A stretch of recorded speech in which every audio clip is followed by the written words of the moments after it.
Well, people are continuing to join us. So good morning, Crossroads Nation. My name's Skip Nelson. I'm a financial advisor with 𝙁Financial, one of the many volunteers here to bring you the resources of Minnesota Crossroads. We are thrilled to have you this morning. I don't know where you are. We have people joining us from not all over the country, but all over the world. And in fact, if you are not in Minnesota, like I am, I would love to know where you're joining us from. So type in the chat, if you would, where are you joining us from?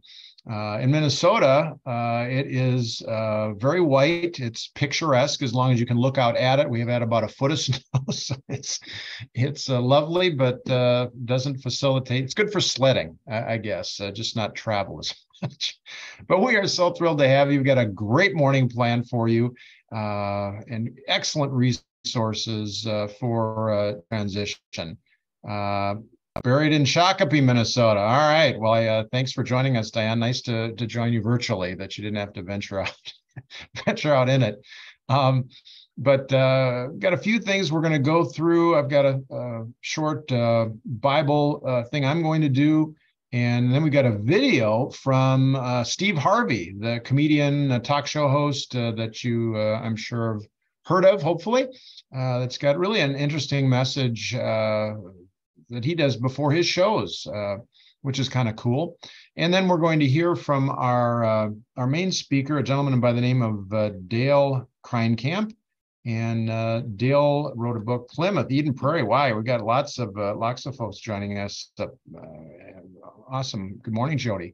Good to see everybody.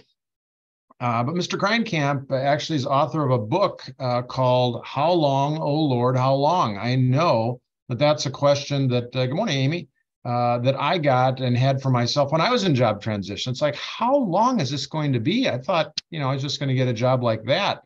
And the thing that we learn is God has a plan, and frequently, especially from a time standpoint, it's not maybe our plan or as quick as our plan. So I wanted to just dive into one chapter from Dale's book, and this one is called Helping Hands and Words of Encouragement, because I found that in job transition, I was prideful, even though I had owned my own company and by choice decided to go in a different direction. I still was worried about what are people going to think? Are they going to think my company failed or whatever? And I didn't even want people to know I was looking. I didn't want to put it on Facebook or anything. And it's hard for people to help if they don't know that you are looking. And so it took me time to do that, to get to the point where I could kind of let people know. And then, of course, it was wonderful because people were super helpful and willing to help. But I know that, and Dale talks about, because he'll maybe get into it, that he went through job transition also. But he said, when I found out my job was eliminated, I was hurt. I felt very alone, even though there were others from our organization impacted just like me. In my mind, of course, the biggest effect was on me. And I think for any of us, when it's us that it's happening, you can hear about somebody else going through something, but when it's happening to you, well, then it's a lot different. Bigger deal, right?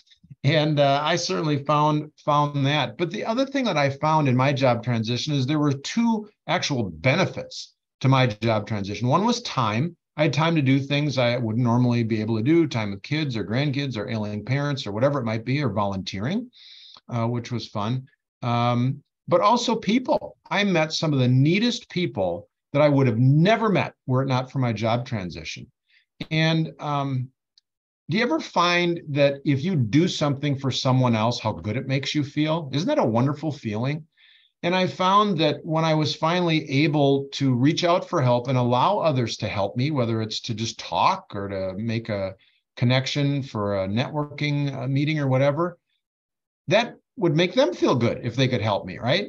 And I found that was really kind of neat, because then since I've been in transition, I've coached hundreds of people, and it feels great to help, and you feel good about it. I get great reward out of that in just helping in the process. And so Thessalonians 5:11, it says, therefore, encourage one another and build each other up, just as the fact that you are doing. And so you'll find that others can build you up if you just reach out, but then having gone through job transition, you'll be able to help others from a perspective that you didn't have prior. Also, Corinthians 1:3-4 says, we're told that God comforts us when we can comfort others. Praise be to God, of the Father of Lord Jesus Christ, the Father of compassion and the God of all comfort, who comforts us in our troubles so that we can comfort those in any trouble with the comfort we ourselves have received from God. I found that very, very encouraging. And I think you will too, that having gone through this, you will be in a position to help others. So allow them to help you and let them feel good about that, because they will. But then when you land and move on, you can reach out and get that wonderful feeling of helping those. So without further ado, let's dive into the video. Again, this is Steve Harvey, and I think this was not something I realized that Mr. Harvey did. I always admired his talent. But take a watch at Steve Harvey and one of the ways that he starts his show.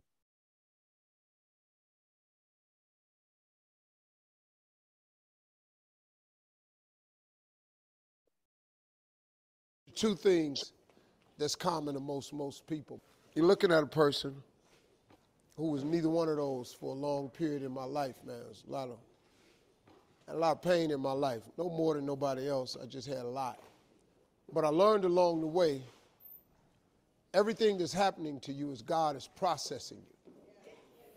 Every difficult moment you're having, He just processing you. That's all He's doing. Everything you're going through is preparing you for what you ask God for. And if you need to be tough when you get to where you're going, then He gonna toughen you. If you got to be more caring along the way, He gonna let you have some trials come your way that's gonna have to produce that in you. What happened in my life was getting where I've gotten to today and where I'm even headed to, I had to be tough.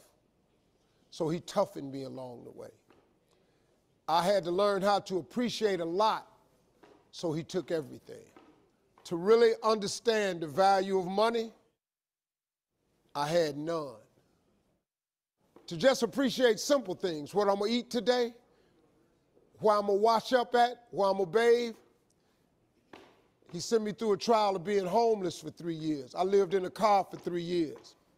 All of that I was going through, that I was tripping with, that I did not appreciate or understand, I understand it now, because I'm on the other side of them troubles. And I understand what all them troubles was for. And even though I did not understand or appreciate the route He took me on, it was the route I had to go on. See, the route you on right now is the route you got to take. And it's very uniquely yours. This thing you going through, this just uniquely yours. You just got to understand you ain't the only one. You ain't the only one going through it. Now, in the order that it's going to happen, it's just yours. See, God made us very different. This God we got, God is amazing. He created you so individually. Do you know that it's close to 8 billion people on earth now? Do you know that it's almost 8 billion people on the earth? Do you know how many billions of people have died? Do you know that if you dig up all them people that have died and all the people that are presently here and every last one of them that He gonna make in the future, not one of you have the same fingerprint? Who do that?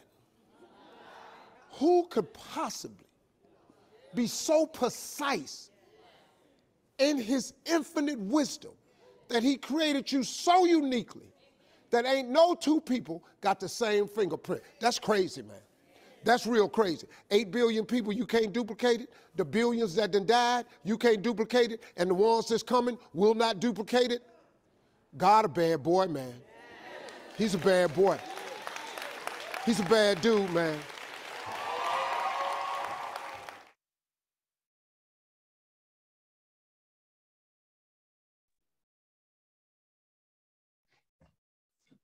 Isn't that cool? Wow. I had no idea Mr. Harvey was such a man of faith. And I don't know that that was exactly how they said it at Christ Presbyterian, God, a bad dude. I don't think it was quite that way, but it's true. And I love the way he just brings it down to reality. So what a great message. So cool to hear from Steve Harvey. Well, now we get to hear from another bad dude, that's, and that's our friend Dale Kreinkamp. Again, Mr. Kreinkamp is the author of the book, How Long, O Lord, How Long? It's a great, great devotional for job transition. And I think you will enjoy it along with Mr. Kreinkamp's message. He's got a great message, and I know it will bless you today. So it is a great pleasure to welcome Dale Kreinkamp. Good morning, Dale. Good morning, Skip. Good morning, everybody at Crossroads. Are we able to hear me okay? All is good? Sounds good. Perfect. Listen, I want to start off with telling you a little bit about my story. And I tell you my story because I find that it is always better to get to know somebody when you know a little bit about them. It was coming up next week, well, actually next month, 20 years ago. 20 years ago, I was the head of human resources for the third largest hospital in the St. Louis metropolitan area where I live. I've turned my camera around away from the windows because we don't have snow here. I thought it would be not nice to rub that into anybody up there that's walking around in snow. But in the St. Louis metropolitan area, my hospital was the third largest. And we had a new chief operating officer. He'd been with us for a little bit less than a year. One of the things that he continued to hammer on to us as a senior leadership team was he would say, we've got too many employees, too many leaders. We need to do something about that. And finally, after some lengthy conversations as a leadership team, we agreed that we were going to need to do some trimming of the ranks, that the business that we were expecting just wasn't there, and we needed to do something about it. And we've made a decision that we were going to say goodbye to 25 leaders the next week. And we started with the leaders because we thought it was not appropriate to start with the rank and file. We thought it was appropriate for us as leaders to take the first bite. My job was threefold.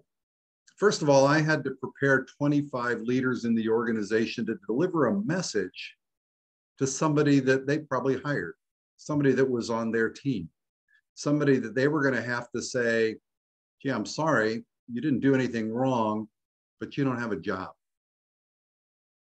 I had to prepare support for 25 leaders who were going to come walking in the door the following Monday, thinking it was a normal Monday, and find out they were unemployed. And then my job was to help us as an organization with how we go about communicating what this means to over 4,000 employees, another almost 1,000 on the medical and dental staff, and probably 500 to 700 volunteers that called our hospital home. I was giving an update to the chief operating officer and kind of walking through, here's how we're going to do all these things that were on my plate. And at the end of our conversation, he got up, but he didn't leave my office. He actually stood behind his chair. And as I reflected back later, I thought, boy, that was really odd. I should have known something was up. And then he looked at me and he said 6 little words then that changed my life. He said, Dale, your name is on the list. 6 little words. 6 little words ended 25 years of a career with that organization. I was now the 26th person. I was now unemployed. And it's not that I never could see myself being unemployed. That's just part of what happens when you're in leadership. But it really wasn't the right time for me. I mean, my goodness, I had 2 kids in college and 1 in private high school. Those are, many of you know, those are the heavy cash flow years. And it's negative cash flow. You're spending a lot of money going the other way. I had just done a project within the previous year that saved the organization $1 million. It made no rational sense, but it didn't matter. I was unemployed. And I went on a journey that I really wasn't ready for. And I went looking for help. Ultimately, I ended up going into consulting. I went and I did my own thing for 5 years and then was hired by one of my clients 10 years later, I went to breakfast with my boss who said, Dale, we've decided to reorganize and we're eliminating your job. So twice, 35 years of employment, 2 companies, both times the job was eliminated. And again, I went through that period of time where it is a struggle. And I said, I need to give something back. And that's when I wrote the book that Skip referenced, that anybody who's new to this webinar, thanks to the support of Grace Church, you're going to get a copy of that in the mail. I'll put that in the mail to you. And I'm hoping some of you who've received a copy are on this webinar and we're having a chance to be together. And today, I'm going to spend some time talking about the emotional side of this journey of unemployment, which is something that we just don't talk about. I actually put on a sport coat for you today. And I put on a sport coat for a particular reason. When I went through unemployment, this was my armor. This was my armor. We all have armor that we put on in some ways. When I put this on, I felt different. I had spent 40 years in a sport coat or a suit and a tie. And so that was my armor when I went out to face the world. We all have armor as we go through the process. As we walk through this today, I'm going to share some slides. I'm not going to kill you with PowerPoint. I think I might have 15 to 18 slides, something like that. But I want to spend some time talking about the emotional side of this journey, because it is the emotions that really are what trip us up. It's not the inability to network. It's not the inability to interview. It's not where do I find the job. It tends to be what's going on for us personally and emotionally. So with a little bit of luck here, this screen sharing is going to work.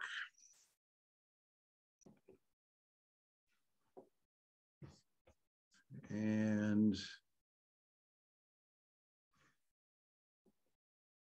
there we are. I want to first off tell you that standing here talking about emotions really is not anything I ever imagined that I would be doing. In fact, when I talk about emotions and you talk about your emotions, it's kind of like we're standing out there in our skivvies. It's not a comfortable place to be. We feel kind of naked to the world. And yet these emotions are really quite important. There's a psychologist, Susan Zender, and she has a line that I really like, and I think it's really true as we go through this process. She said, we have to be real in order to feel so that we can heal. And what you're going through in this journey of unemployment, there's probably been some trauma that you've experienced going through it. And instead of hiding those emotions, I'd rather you recognize them, understand them a little bit, and then try and deal with them. Because the more you repress emotions, they're kind of like an iceberg. You don't see it on the surface, but underneath it's doing a lot of damage, and they will come out when you least expect it and when you least want it. When I wrote the book that I wrote, which is again, not a book about how do I find a job necessarily, it's really a book about how do I navigate this journey? How do I go through this time period that I don't want? I never wanted to be in that club, and is so unexpected for me. How do I get through that? So as I was writing the book, I actually had to come to grips with some emotions that I had to deal with. And as I talked to more people who'd been through unemployment, I found out they weren't the exception, they were the norm. And yet when we're going through unemployment, we tend to think, there must be something wrong with me. Why am I experiencing these? Why am I feeling these? And so part of the reason for the book is to normalize those feelings and emotions, because they are normal.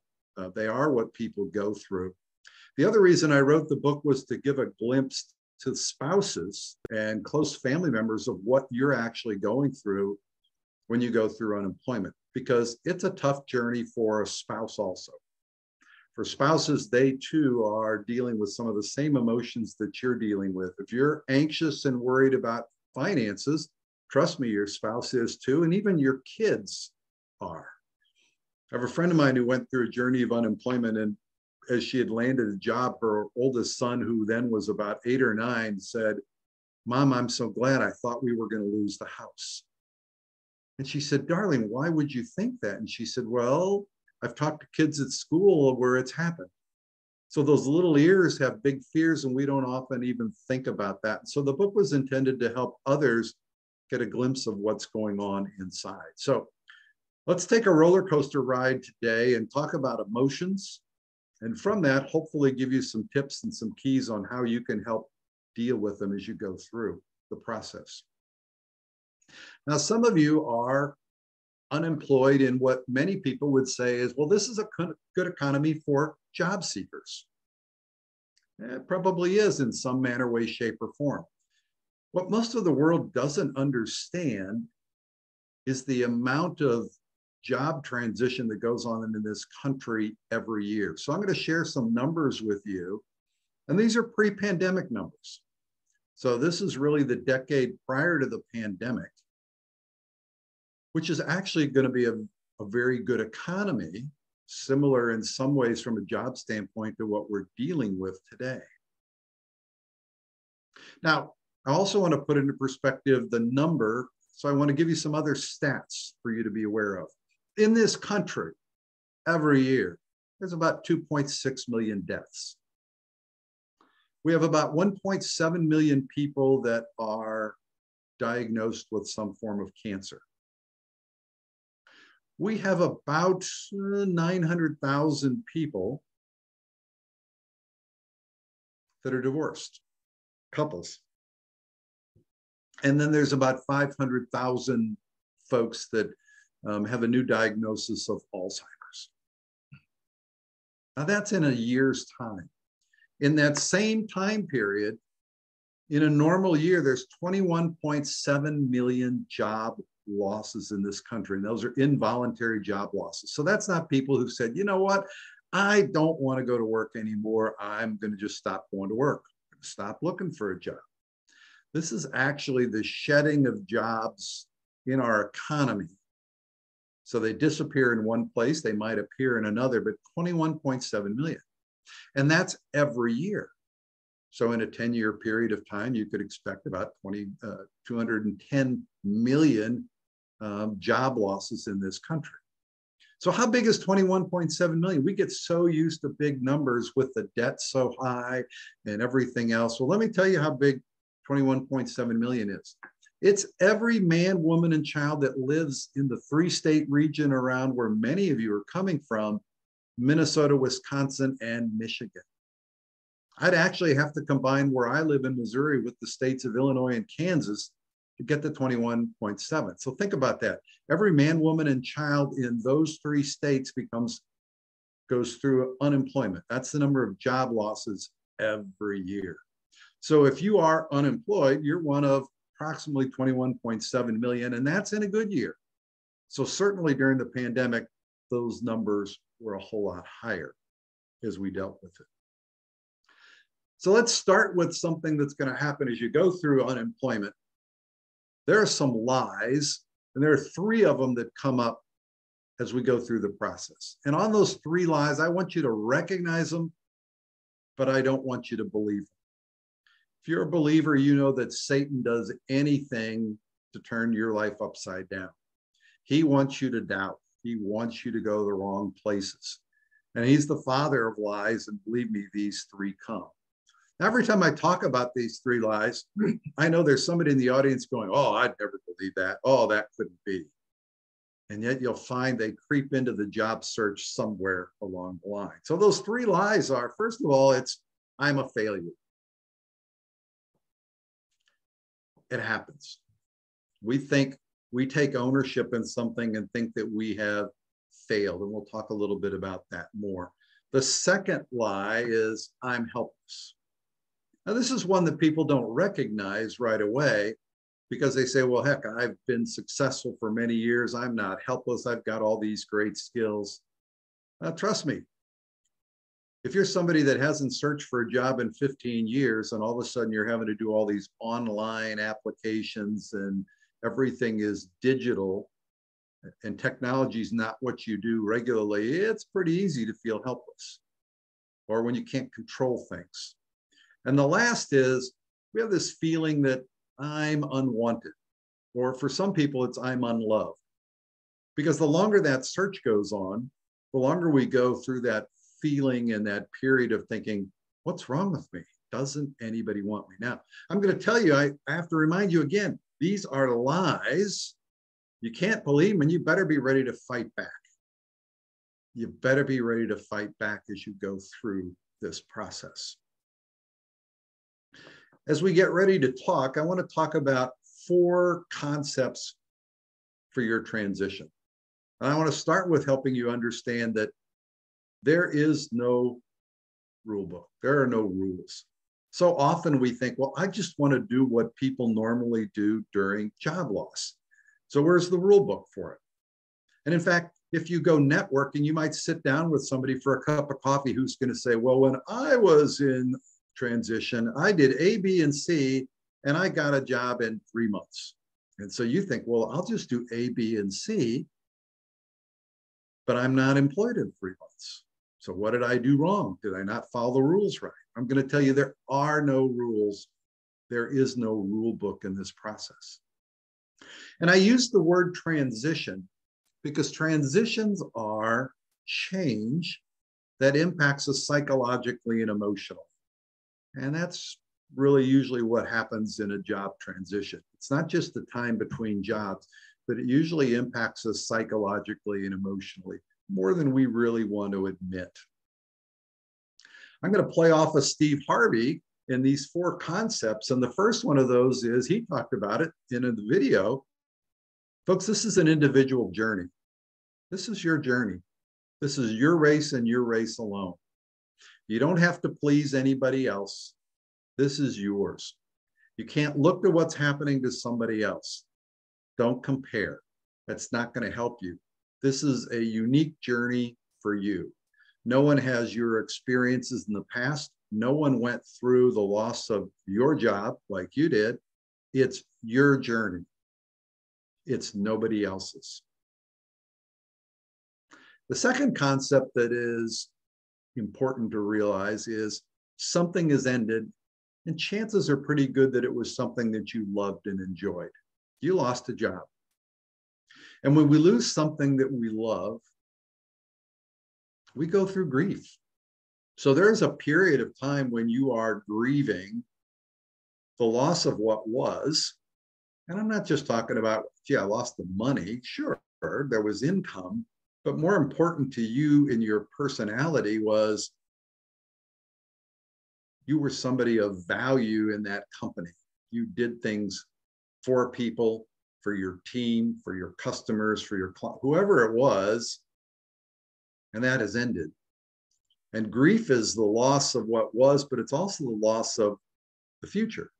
It's a loss of where things that you envisioned, things would be happening for you with that company. Every transition starts with an ending, and then it dumps you into the middle phase, which is neither where you were, but it's also not where you are going. And that's where a lot of you are right now. You're in that messy middle. It's just uncomfortable. I don't like it. I want some solid ground, some solid footing. And right now it probably feels anything but that. The third concept that's really going to be important for you is one of acceptance. At some point in time, you have to really accept that what happened has happened. So often I hear people say, I just need to know why. I need to know why. Why did they choose me? I can look at those 4 other people in my department and I'm telling you, I'm better than the other 4. So why did they choose me? I don't know why. But what I'm going to tell you is it doesn't matter if you know why they chose you. At the end of the day, you're unemployed. That chapter of your life has ended, and it's hard to move forward until you accept that. And for some folks, as they go through this journey, maybe some of you that are sitting there right now, it's been a struggle to let that go because that process hurts. I need you to accept it. In the great Disney movie Frozen, it's, I got to let it go. Get past it. The fourth concept that I want to talk about that you're going to deal with in this journey is time. And Skip even mentioned time. Time is, it's wonderful because what are we always usually looking for? We need a little bit more time. And all of a sudden you have this time, but it's conflicted time. Now, my mistress in life is golf. I love to golf. What I found was if I had an opportunity to go play golf, when I was on the golf course, I was guilty thinking, well, gosh, what if today's the day that a job comes open and I'm playing golf and I'm not there to apply for it? And if I was trying to do something that related to my job search and I turned down an opportunity to golf and nothing came of it, I would say, well, wait a second, why didn't I get a chance to do that? So time is something we don't control. It's conflicted, but you're going to struggle with the concept of time because time just feels different when you're going through unemployment. Now, emotions kind of surprise us sometimes. They jump out of nowhere on us. Kind of reminds me of I was watching TV one night and the news anchor came on and said, ladies and gentlemen, we've got a story for you that you're going to want to stay and wait for. A young woman escapes a grizzly bear attack with merely a pistol. And we're going to cut away right now to that anchor or to the reporter up in Northwest Canada who's going to interview the woman. And the next thing you know, there's a reporter standing next to a young woman who looks to be probably in her late 20s to early 30s. And the reporter asks her to tell the story. And she says, well, my new boyfriend and I were out walking in the woods. And as we came over the rise, we saw these really two cute grizzly bear cubs. They were adorable. And we looked around and we didn't see any trouble. We got a little bit closer. And we were close enough to get some great pictures. And just as we had squatted down to do that, we heard a rumbling in the bushes to the right about 20 yards away. And out of those bushes came charging Mama Grizzly Bear. And she was coming straight for us. And we didn't have time to think. We didn't have time to do anything. I reached into my pocket and I grabbed my Beretta Jetfire pistol. And I immediately fired 3 shots into my new boyfriend's kneecap. And I got away on the left and the bear got him. Now, come on. You're laughing at that. And you're thankful that you're not the new boyfriend. I tell that story because our brain reacts in the same way emotionally. We've known for a long time that our brain senses physical danger. It's that fight or flight that is within us. That actually happens to us emotionally too. In 2008, a gentleman named David Rock pioneered some research that really identified the emotional safety and the threats to that. I'm going to talk as we go through a little bit more about emotions, and I want to use something that was in a book that Jonathan Haidt wrote in 2006, The Pursuit of Happiness. And to do that, I want to introduce you to somebody. First of all, this is my nephew, Steve. My nephew, Steve, is a zookeeper at the St. Louis Zoo, and there are my 3 oldest grandsons. And this picture was taken a couple of years ago. Think of Steve, though, as logic. He is logic. Now, what Steve worked with at the zoo were elephants. And I want you to think of those as emotions. And I talk about that because candidly, our emotions can be like those of an elephant. Now here, Steve has the elephant standing on one foot. So there'd be different behaviors that Steve trained the animals to be able to do. And some days he's very successful. But I've seen him go from getting the elephant to do just what he wanted to where the elephant kind of turns his back and walks away. And Steve is a big guy, but Steve can't go make that elephant do what he wants it to do. our emotions take us over. Emotions are more powerful than logic to the tune of about 4-1. And in fact, I don't know if you realize this, but every day, over 80% of the decisions you make in life are based on an emotion. They are not based on logic. Think about what you just came through. We just came through the holiday season where there were all sorts of commercials trying to get you to spend money. Were they playing on logic? Were they playing on emotion? I'm not certain in Minneapolis, but they run a GMC truck commercial in St. Louis all the time where the young man gives the girl a dog. And then she whistles and a truck comes flying out of the woods for him. I don't think that's playing on logic, saying, I need to give my girlfriend a puppy and maybe she'll give me a truck. That's an emotional purchase. So emotions drive what we do, and they come out of nowhere sometimes on us. There are things that make that worse, and yet each of us is all going to be different. So when I talk about these emotions, some of these that I talk about, you may say, well, that's not really impacting me, and that's probably true. And there are others that probably impact you more than others. So let's start.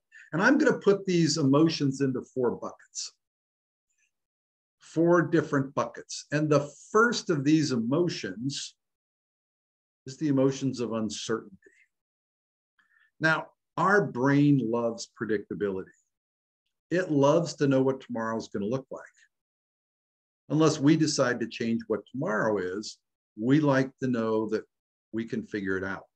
That helps us predict what next month is like. It predicts later in the year is like, and it makes us feel comfortable. Well, when you've lost a job, you've automatically gone into a period of uncertainty, and some emotions start to pop up. You start dealing with fear, anxiety, worry. Some of you are even panicked. We begin to doubt because the stability on which we were predicting everything isn't there. And then we have to wrestle with this concept of permanence. So we start to ask ourselves, well, wait, okay, I can do this for 5 days. I don't want to do this for 5 weeks. What if it's 5 months? Then I start thinking, oh my gosh, forever. When I spend time with that cup of coffee, as Skip talked about, because many of you are going to spend time cups of coffee with others who go through this after you've landed, I would say one of the challenges is if I would tell you that you're going to have a job, but it's not going to be until April the 1st, most of you would groan and say, I don't want to wait that long. But if you knew it was going to be April 1st, you'd relax and you'd settle in and you'd plan and you'd adjust because there's some certainty to when that's going to end. Unfortunately, we don't have that. We don't know what that is. And so one of the things that really triggers these emotions in us are time expectations. I can't tell you the countless number of times, and we all do it, and I did it myself. It's like we stop and say, okay, I know how much severance that I'm getting from the company. Whether that is a month, whether that's 6 months, there's all a different number. How much do I have in savings? How much am I going to get in unemployment? And we say, okay, I have to have a job by May. So we put a deadline out there. Well, the more expectations you have about time, the more anxiety is going to come. So you think that the brain has relaxed, but the brain starts counting. The brain is counting every day. If I have a 3-month window, my brain is starting to say, well, now I have a 2-month, 3-week window. Now I have a 2-month, 2-week window. And it starts to ramp up and we don't realize it. I'm going to tell you that when you're dealing with uncertainty, stop trying to look so far out in the future. I used to tell people, I wish I could have that conversation with God and ask him to change the Lord's Prayer from, give us this day our daily bread, to, could you give us this day our quarterly bread? Can we just look out 3 months? But that's not what he said. He wants us dependent on him. And there's a purpose for that. Tomorrow's got plenty of problems on its own. If you go read the section on worry in Matthew, talks about who can add another hour by worrying. You can't. So focus on what you can do. What can I do today and tomorrow? Or what can I do this week? Stop worrying about what's going to happen 3 months from now. There's plenty of time to get to that. Worry about what can I do? Make sure these next couple of days are good. So keep a short time horizon. And that's not easy for us to do, but it's important to try and do. So I want you to try and shorten your time expectations and stop setting rules for yourself because they aren't really healthy and they aren't going to help you. The second, identity. Wow. This is the one that hit me the hardest. I often get asked, which one hit you the hardest? My identity was tied up in my job. In fact, identity was so much part of my job that when people would say, well, who are you? What do you do? I'd immediately respond, hi, I'm 𝙤𝙤𝙤𝙤𝙤. I'm the head of human resources for, and I'm an extrovert. So all of a sudden I was unemployed. Candidly, I didn't know how to introduce myself. Now, there's a lot more that's important in my life than my job. But my job was where I got my identity. And so that triggered a whole bunch of emotions for me. It was like, well, who really am I right now when I'm not working, when I'm not making income, when I'm not doing the things I did to help others, when I'm not planning, when I'm not organizing, everything that was part of what I did.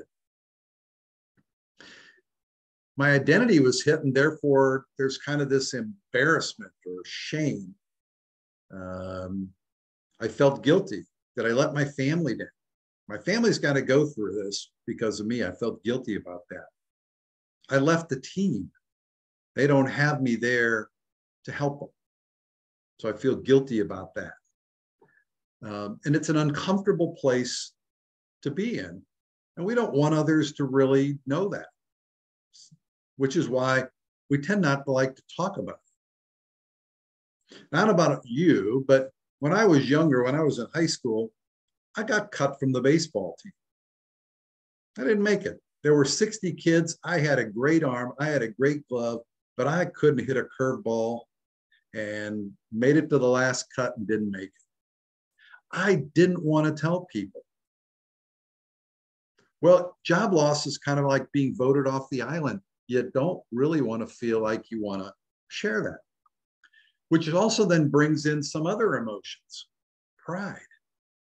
I was proud of the work that I did. I was proud of the organization that I worked for. So I started thinking, well, gosh, am I a failure here? I don't have a job. And for me, one of the other worst ones was this feeling of irrelevance. Am I irrelevant? When I was at work, I was really relevant. People needed me. There were things that I did. I had a staff that needed me. I had peers that needed me. We had those that we served who needed the work that we did. And without all that, it's like, where's my connection? Where's my relevance? And the big trigger that brings those on is self-judgment. When we start looking at ourselves and we start owning some of these things.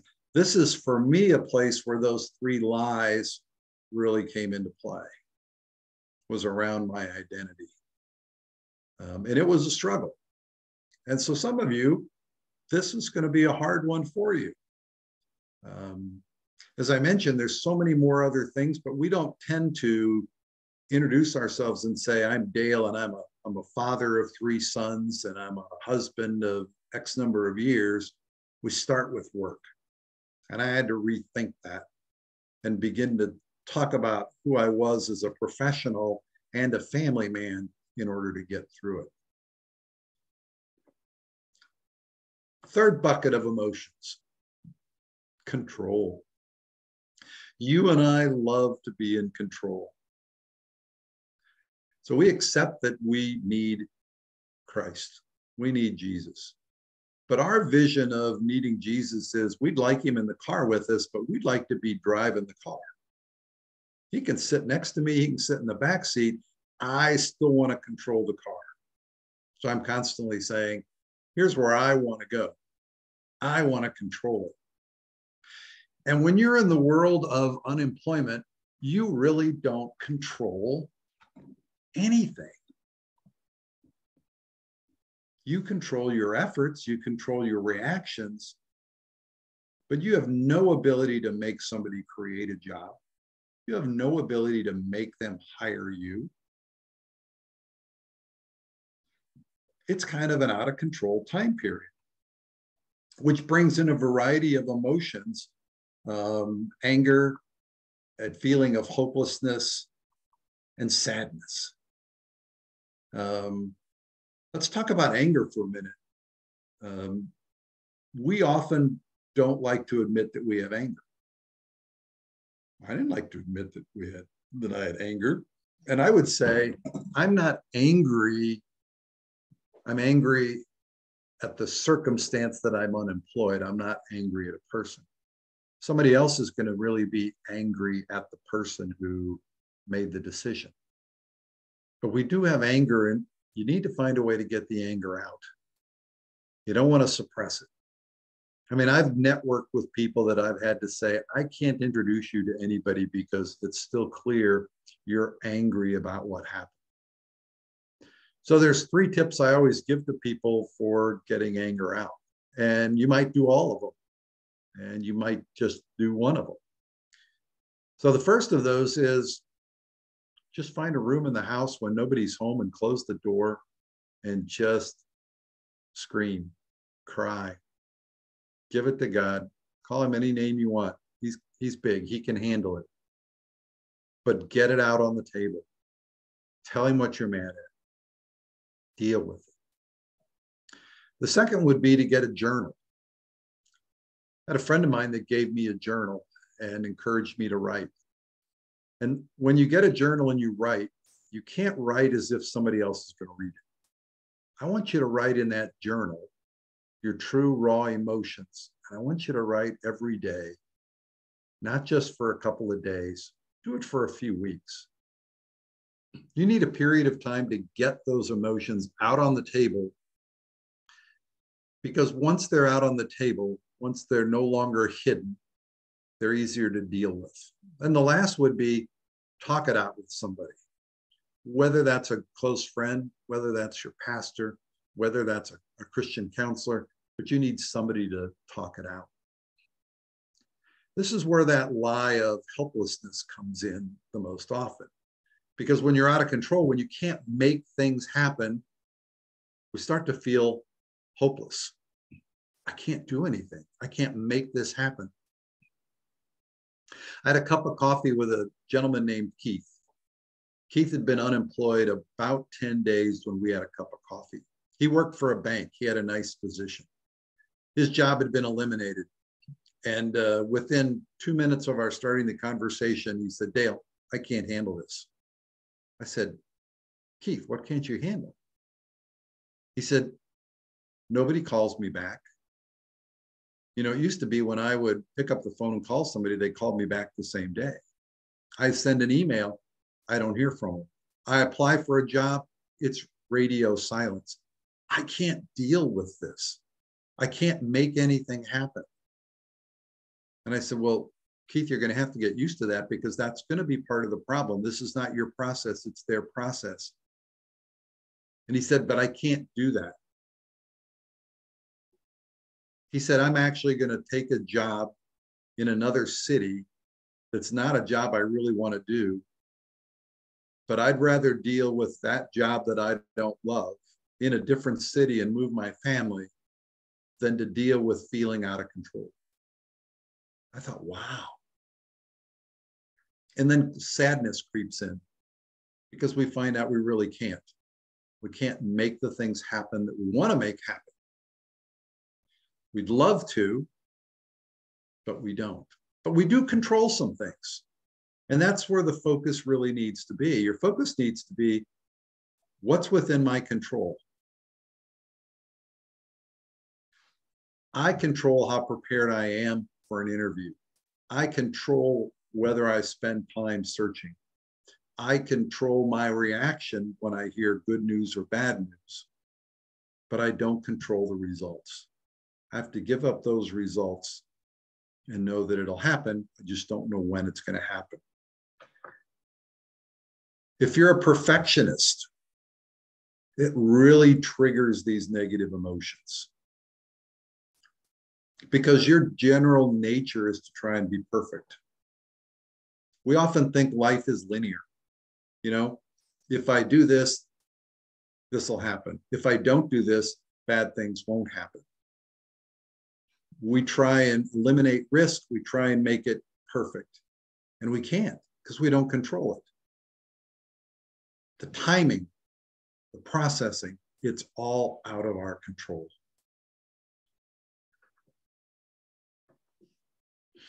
The next bucket of emotions that I'll talk about is the delays. Again, this process is not your process, it's the employer's process. And they're going to move at their own pace. Everything takes longer. If you want to set up some networking appointments, you could send out 20 emails on a Sunday night. You're not going to hear from 20 people on Monday back. And in fact, even if you did, it's not that their schedule is going to be available for Wednesday, Thursday, and Friday. They're going to say, well, I'm on vacation next week.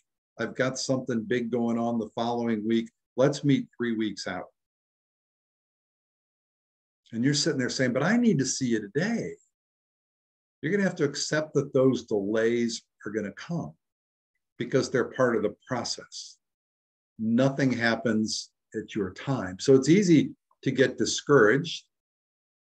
And the longer that you go where you're not employed, it's easier to feel alone and even get to despair. Loneliness, now this changed a little bit because of the pandemic, because there are more people working from home. But when I went through it, I was used to getting up and leaving the house. All of a sudden, I'd be sitting in my house all by myself.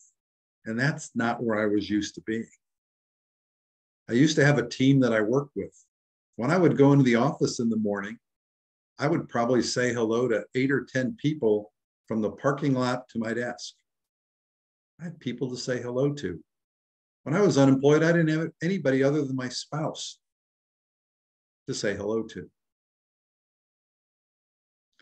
And the longer the process goes on, we can sink into despair. As you go through this journey,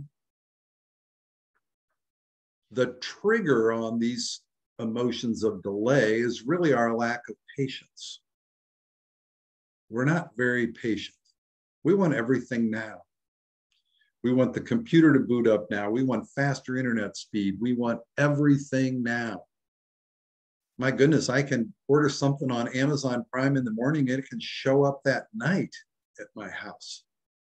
So the mere thought that it's going to take a while for me to find a job is really hard for us.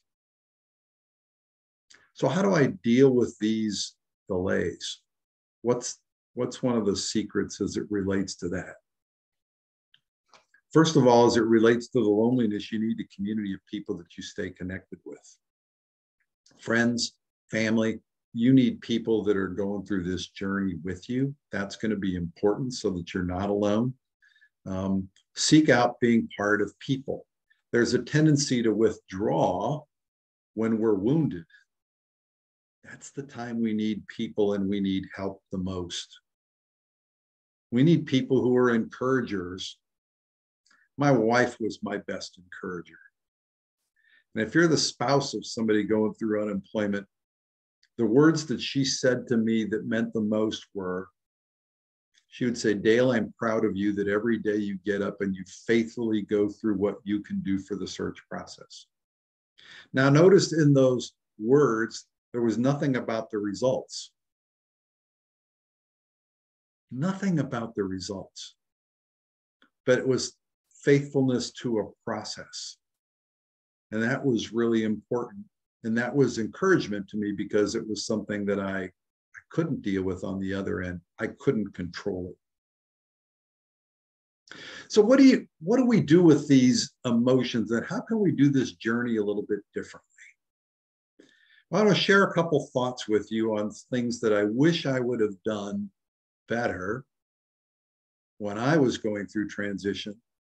And then I want to wrap this up and spend some time talking about some places I see people stuck the most in a job search. A number of years ago, my wife and I were blessed with what we call a trip for the European sampler platter. So we went to Paris, to Munich, and to Rome. That was going to be an adventure for us. My wife's father was a heating and cooling guy. My dad was a painter, and not an artistic painter. He painted houses, he painted office rooms, he painted buildings. That's what he did for a living. The mere thought that my wife and I would ever be in Europe was probably beyond our imagination. And so as we prepared for the trip, this was an adventure for us. And we did some things as part of that adventure that I think are going to help you in your job search, but it's going to require a mindset change. You're going to have to let go of some of the things that are the norm for you. And I want you to look at things differently. So I want you to look at this trip as an adventure. So this journey through unemployment is an adventure for you. Most of you that are going through unemployment have never been unemployed. Okay? So it's the first time. I will tell you, as tough as unemployment was, and I'm not going to kid you that it is difficult, I wouldn't trade it for anything. Because I met some of the most amazing people. I did things I would have never had a chance to do. Doors were open that I could have never imagined. So it was an adventure. I probably just didn't see the adventure in it when that happened. So what can you do on this adventure? So first of all, don't do this alone. You need a community of people. I mentioned that a minute ago. You need some people who you can stay in touch with, who you can be real with. So often when you're out and somebody says, how's the job search? You'll say, oh, fine. And you'll throw in a cliche like, well, one door closed, another will open up for me. It'll work out. I'm fine. You need people that you can say it's not going well this week. I heard some tough news. The job I was interested in wasn't available. So you need people to be on community. My wife and I did this together, and we did it with another couple. So we had community. We had community because it's helpful when things don't go the way you expect. So you want a community of people and people that are going to be with you for the journey. The second thing is go at this with a sense of humility.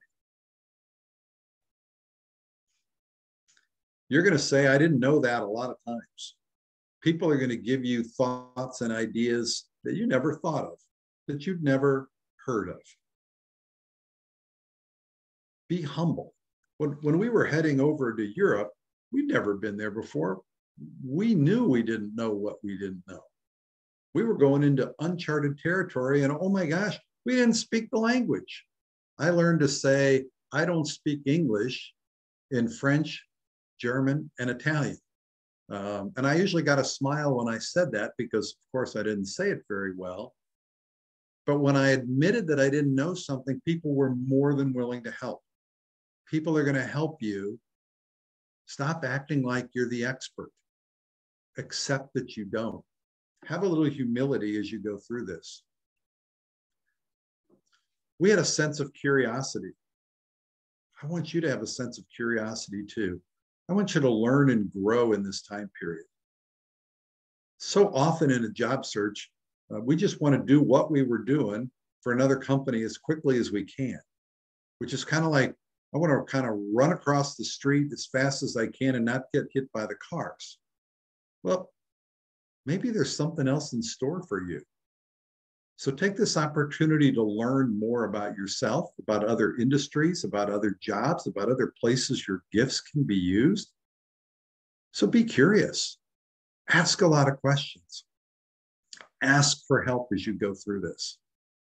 When we would ask the locals, we'd say, we don't know. What do you think? Or where can we learn? We got all sorts of tips from people. Accept that whatever you do won't be perfect. You have to accept the unexpected. We did.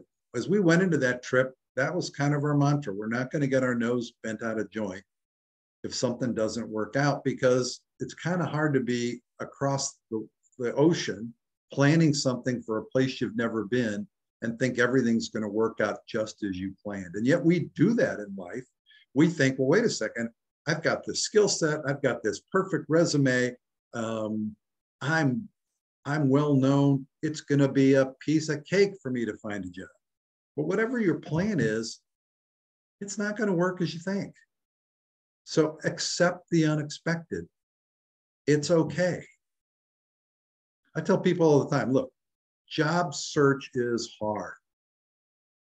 It is hard, but it's not terminal.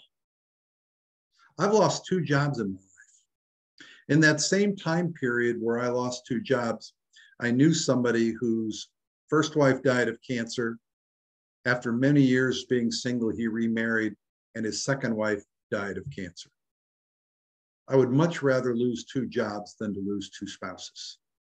So accept the unexpected in this journey is going to help you as you move forward. Give yourself permission to try new things and adjust. Sometimes we're protecting our pride at being good at things, that we're not going to step out of our comfort zone. I built up a lot of experience in this industry. I built up a lot of experience in this job. So therefore, I want to go where I'm the expert. Well, give yourself permission to say, maybe it's time for me to switch to a different type of job. And that's okay. I don't have to be the expert right away.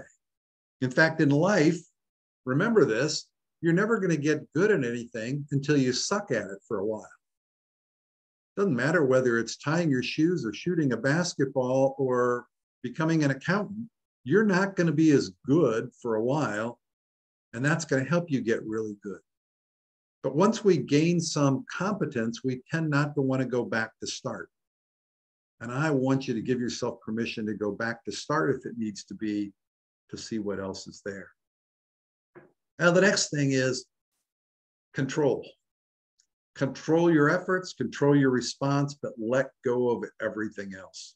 We talked about that when I talked about some of the different buckets of emotions, but control is important. Let go. Control only what you can control. And so when my wife and I were on this trip, we certainly controlled that we were going to try and be at the train station when we needed to be, but we couldn't control if the train was not on time. And if the train not being on time impacted something else down the road, we couldn't control it. So we just had to roll with it. You're going to need that type of a mentality as you go through this up and down journey. And last, hope. This is really where your faith comes in. Faith is, we have hope, faith, because we trust in Jesus that he's going to be with us. I have a friend of mine that always would remind people that he met going through job search. He'd say, he used the term buddy a lot, whether it was male or female he was talking to. He'd say, buddy, you got to remember, this is not an if journey, this is a when. It's going to happen.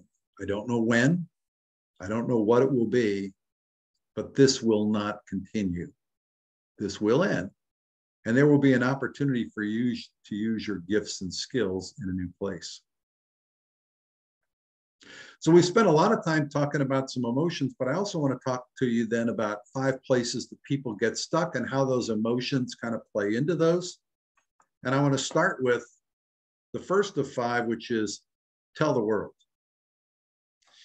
First time I lost my job, I was not good at letting people know. Pride got in the way. Thought that I lost my job made me feel a little bit like a failure, so I wasn't going to tell people. And what happened is 6 months into unemployment, 7, 8 months, people would say, Dale, I just heard you were unemployed. I wish I would have known. Did you hear that? I wish I would have known. Our company had, or I knew about. So I'm going to tell you that people can't help you if they don't know. And so the next time that I was unemployed, I did something that was counterintuitive to most of you, and that is tell the world. So I pulled together a list of all the people that I knew, friends, family, people that I'd worked with, that I had a great relationship with, former clients, and I sent out an email to probably 400 people and said, my job's been eliminated. I don't know what that means for me. Here are the things that I'm looking for, and let them know. And you know what? I got an awful lot of people that were then connected to me who were trying to help me. People reached out, let's get a cup of coffee. Let's get lunch. Let me see who I can introduce you to. Let me see what door I can help open. They became my advocates because I told them and I invited them into the process. The second part of this that I need to encourage you to do is to keep them updated. So I would send out an update about every 4 weeks and say, here's where I am on the job search.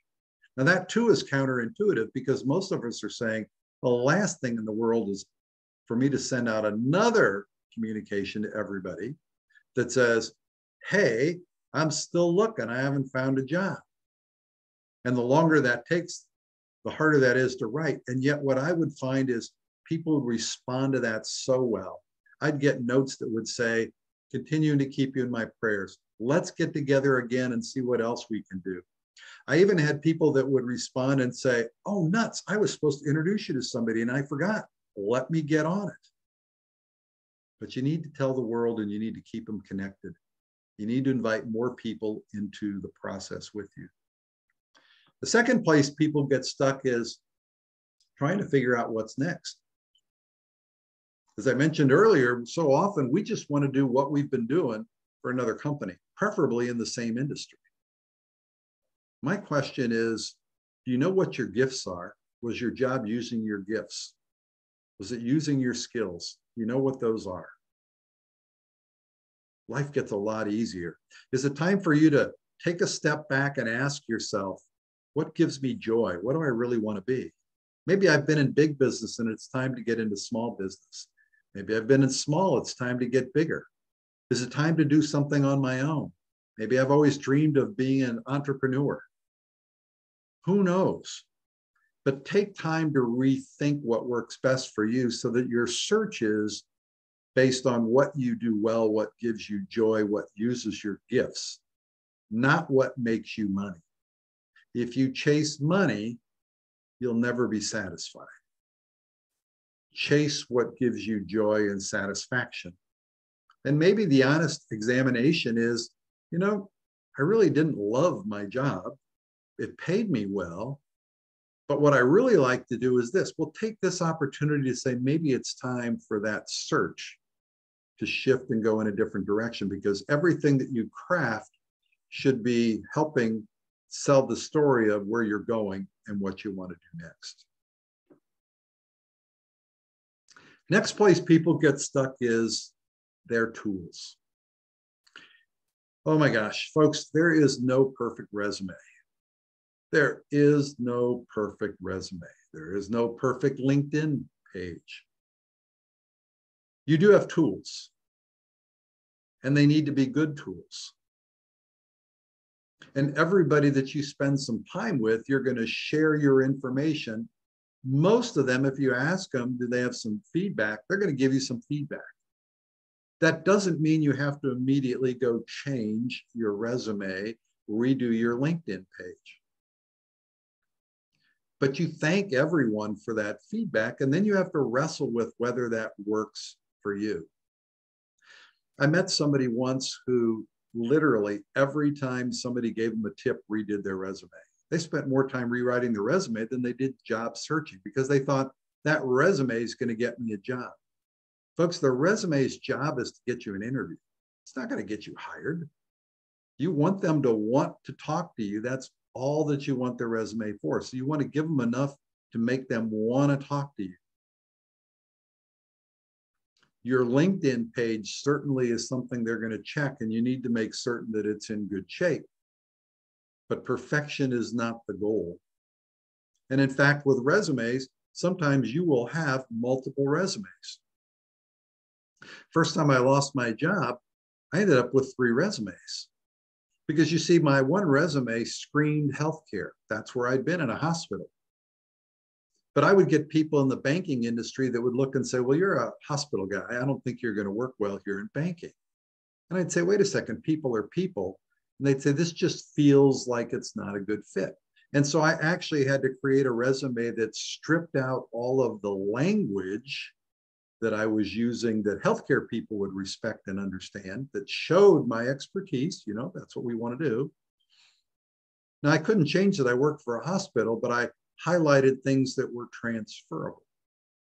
And then I was with a large organization. I would get people that would start to say, well, you'd never be happy with us because we're so much smaller. So I created what I called my small resume, and I took out all the big numbers.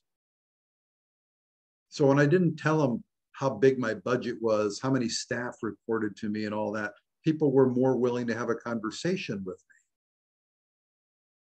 And so I had 3 resumes. So things change, but I'm going to give you one tip on resumes. When you send a resume somewhere and you save it, do not save it with the title resume. Put your name on it. And I would encourage you to put the name of the company you're sending it to and the date. Because if you tweak your resume, which you probably will, you'd like to know when they're calling to talk to you, what resume they're looking at. The 4th place people get stuck is networking. I'm an extrovert. I love getting out for cups of coffee. My wife is an introvert. She would die to have cups of coffee on a regular basis with people she doesn't know. But you do need to get out and network. And for many of you, it's not comfortable. You haven't done it before. Networking isn't complicated. It's relationship building. So I'm going to tell you, group the people that you know, go grab and write down the names of everybody that you know and put them in one of these buckets. Bucket A, people that I really know that are friends that I can be honest with. That'll be my first group because I want them to be able to say, here, you need to do this a little different. Let me help you and you'll feel more comfortable. Group B or bucket B is going to be those people that are well connected. So everybody knows somebody who seems to know everybody. Those are the people that you want in the second bucket. And you want to go to them next because they're going to be able to then open doors and introduce you to other people. Then the third bucket for you is going to be people that have a client base. So stop and think about wealth managers, accountants, attorneys. Because they have clients, they have a broader network. And the last group of people is everybody else. And you're just going to need to start having those cups of coffee. And as part of that, ask, are there other people that you could introduce me to? Who could you help me to meet? Now, when somebody says to you, just send an email to my friend Joe and tell him that we talked so that he can meet with you, I encourage you to push back and say, thank you for that. But by chance, would you mind reaching out to Joe and seeing if Joe would have time to meet with me? Because if you do, and he says yes, it will make the connection easier for me. So let people help you in that way. And the last is, you're going to need faithfulness to the process. Too many people are ready to quit a process just because it doesn't produce immediate results. Folks, it takes time. Network, network, network, search, search, search. You never know when it's going to happen. But you have to stay with the process. Faithfulness to get up every day and make it happen. Now, as you're faithful to the process, it doesn't mean you don't take time off. It's okay to take time off in your job search. It's okay to be with your family and do some things you enjoy. but continue to work the process to get through it. Let me close with a little story. Back in 1829 in India, the British had finished colonizing India and they built a golf course. The Brits loved to golf and they finally had a golf course. But they pretty quickly found out that they had something there in India that was different than on the British Isles. They had all sorts of animals that weren't native to where they grew up. So there were elephants, there were panthers, there were water buffaloes, snakes, things that just walked across the fairways. But the peskiest were the monkeys. And so the monkeys would go see the golf ball and they'd go grab it and they would throw the golf ball. Well, if you're a golfer, when you go to get your golf ball, if it's not where you hit it, that gets pretty frustrating. And so the British said, you know, let's fix some of this, what's going on here. So they built fences along the fairways. And the fences did a great job of keeping the elephants and the other many animals away from the fairways, but it didn't stop the monkeys because they could climb. So they would climb the fence, go grab the ball and throw it. And they were so frustrated. And finally, at a meeting of all the members, somebody stood up and said, I think we just put in a local rule. And that local rule is we're going to play the ball where the monkey throws it. And you know what? They started to enjoy the game. They relished the challenge. Folks, the monkey threw your ball. Play it where it is. Embrace this opportunity. You're going to grow in ways that you never imagined. And when you look back, you're going to see God's hand in everything. But embrace it and enjoy it. The book that I wrote is going to come to you. I will also let you know that I've got a free study guide that you can download. So you could do the study with your spouse. You could do it with a friend or in a small group. It's available on my website. And because this recording is going to be posted, you can go back to get this. And I'm also putting all of my contact information. Would love to hear from you. I would love to be connected with you on LinkedIn. And if there's a way I can help, please let me know. And then finally, before we get out of here, I am more than happy to take any questions. You've got the chat feature that you can use, and be more than happy to answer questions. But I appreciate the opportunity to be here with you to share. I pray every day for those that are going through a job search, because I know it's not an easy time in your life, but it will be an unbelievably rewarding time. You just wait and see.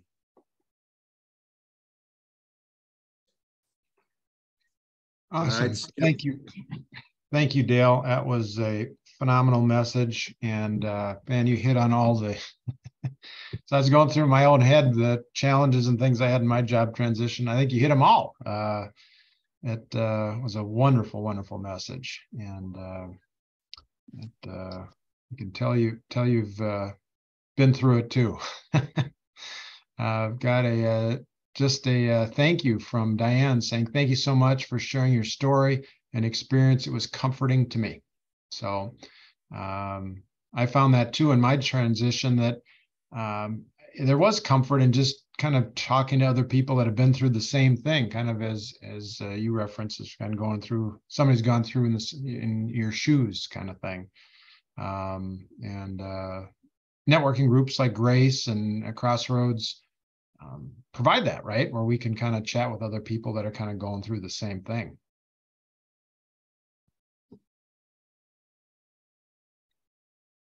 Another thank you from Michael. Great advice, helped put me at ease. So we've got comfort and at ease. Those are two good things, Dale. Man, you might not have had to shovel or deal with winter, but you have accomplished things already.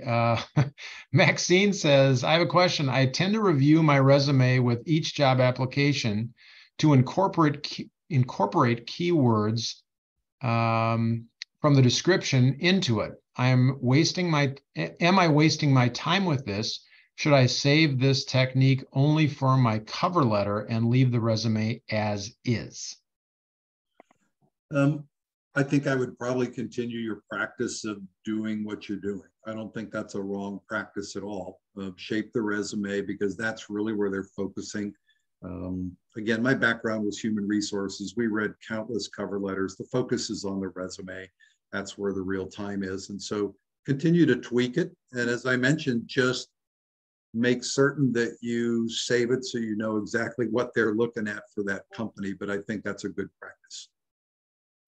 Dale, kind of with that, I know there's a lot of discussion about cover letters. Some say they're a waste of time and nobody reads them. Others say, well, it's another way to kind of point out some highlights from your resume and stand out a little bit. What are your thoughts about cover letters? So cover letters do get read. And so they can, if you're pointing toward your resume, that helps. But don't make it long. It's not a war and peace. This is a couple of paragraphs, a few sentences in each paragraph that are highlighting it. The purpose of the cover letter, when you go back in history, was really it came in the mail. It was to make certain whoever was looking at it knew exactly what job you were applying for, so they got it in the right pile. So it isn't supposed to be drastically different. It should just highlight things. Excellent. Another bunch of just thank yous from Jody. Thank you is very helpful. Maxine, thank you both. It's been very helpful and supportive. So lots of positive comments. So well done. If anybody has a remaining question, let us know right now. Other than that, we'll go on to some of the other resources that Crossroads has for you in your job transition. Yeah, just lots of thank yous. Can I just leave one more thought with everybody that I don't think that I mentioned? I mentioned spouses in this process. Spouses are often forgotten. So even if you're unemployed and you know your friend is unemployed, ask the spouse how they're doing. So many people focus on the person who's unemployed that they forget the spouse is going through the same thing. Ask how they're doing.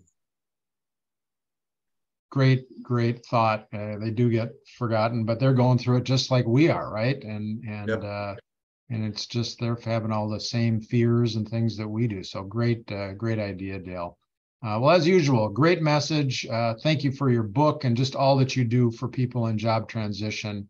We're so thankful here at Crossroads for all the wonderful information you provide and the ability to be able to provide your wonderful book to people that attend our meetings, and that will continue. So thank you again for your time, Dale, and great message, and we'll look forward to chatting again. Great. Okay, well, I do want to go through some resources for you folks that are on the line because Crossroads does have a lot of resources for you that will help in your job transition. So let me just take a couple minutes before we finish and let you know what those resources are. I know when I went through my job transition, I never looked for a job. As I said, I started my company out of college, and I just figured I was so wonderful that once people found out that I was looking, they'd be just throwing themselves at me. Well, that didn't happen. That didn't happen at all. And so it was nice to kind of stumble on the fact that there are really good resources out there. And Grace Crossroads is certainly one of them. We actually operate out of 3 churches, Grace in Eden Prairie, Woodbury Lutheran, and North Heights Lutheran in Arden Hills. When in person, we've had in-person meetings at all those locations. Right now, we are still 100% virtual and looking forward to getting back in person, hopefully sooner rather than later. But right now it's still virtual. But our main church that we operate out of is Grace Church in Eden Prairie. The resources themselves are vast. And so I would absolutely recommend that you go to www.mncrossroads.com. Great resource for you with information, education about events, resources for you in your job transition, and jobs. We get jobs sent to us all the time, and they're posted there.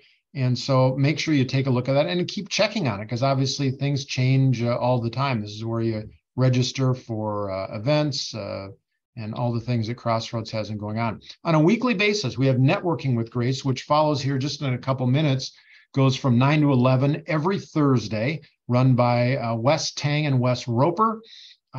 Excellent networking meeting. And the nice thing is you sign up for it as you did for this.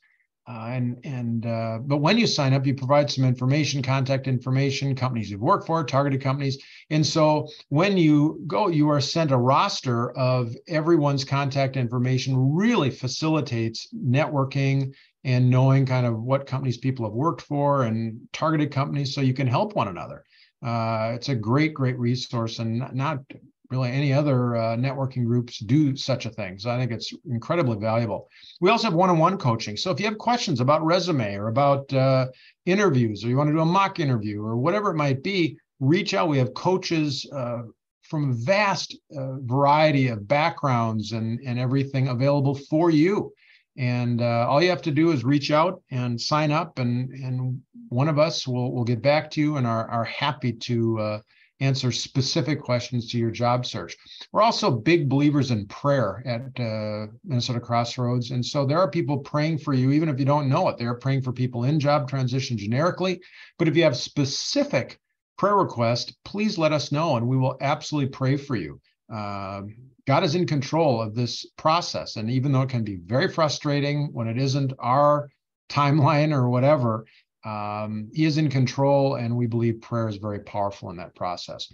There's also, if like me, I had never been through a job transition, really didn't know what to do, we have an 8-week class that really takes you through every element of the job transition process. I mean, just look at everything from attitude to negotiating to targeting companies to encouragement to interviewing to whatever. And you go through with a group of other job seekers. So again, community, going through people that have gone through it before, and there are leaders that take you through that are wonderful resources. And so there are new classes starting every month. So reach out and get into one of those classes. You will find the information to be incredibly valuable. Also, make sure you join the LinkedIn group, MN Crossroads Career Network.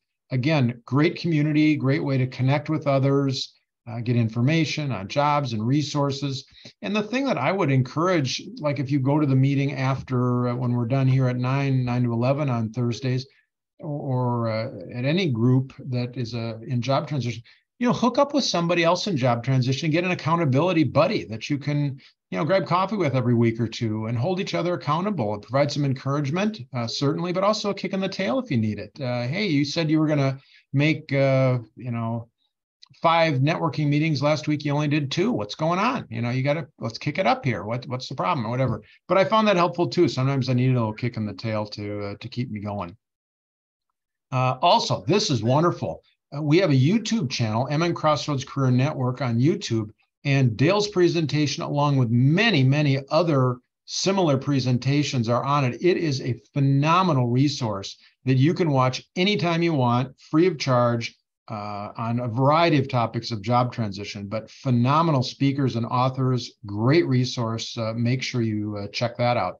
Also, there's an additional resource. I'm very proud that my company, Thrivent Financial, has been a longtime supporter of Minnesota Crossroads.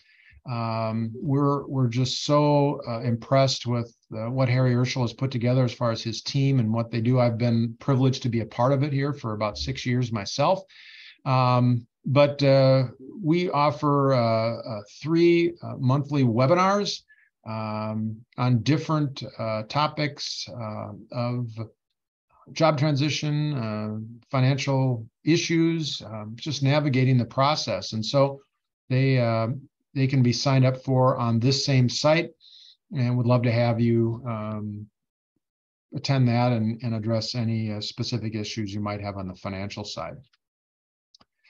As I referenced, there's a lot of volunteers, coaches, people that coach that you can sign up for coaching, many different backgrounds. And so don't hesitate to reach out. We are here for you, and reach out to multiple people. Again, we all have different backgrounds. There's very few absolutes. And so a lot of times I found it helpful just to get different perspectives and then kind of pick and choose what made the most sense or what was the best fit for me. resumes or anything else, right? As Dale said, you're not going to have, there's no absolute, well, here's exactly how to do your resume. There is no such thing. And so just get input from different people. And then you can pick from that and kind of see what makes the most sense or feels like the best fit for you, and use that. We talked about the three different churches that we're affiliated with. All of them have both in-person and streaming services. So you don't have a church home, certainly reach out to one of them. They would love to see you. So tons of resources at MN Crossroads. We are thrilled to have you here and those for you. The next presentation will be next Thursday. The first one of the month is in the morning, second one is in the evening, and then the third one is in the morning. So the next one is going to be on Thursday evening, July 12th, from 7 until 8:30. And the speaker is going to be John Arms, who wrote this book, Consult Your Way to a Full-Time Job. He is an expert in the fractional space of not a full-time job with one company, but actually kind of being fractional, where you're kind of working for different companies on more of a contract basis. And he's going to be talking about the topic, the future is fractional. So even if that's not something necessarily that you're looking for, it's great insight and to give you a better idea of kind of what's going on in the market, and elements of it might be helpful for you. So again, thanks for coming. It was wonderful having you today. Stay warm if you are in a cold climate, and we look forward to seeing you again, and blessings in your search.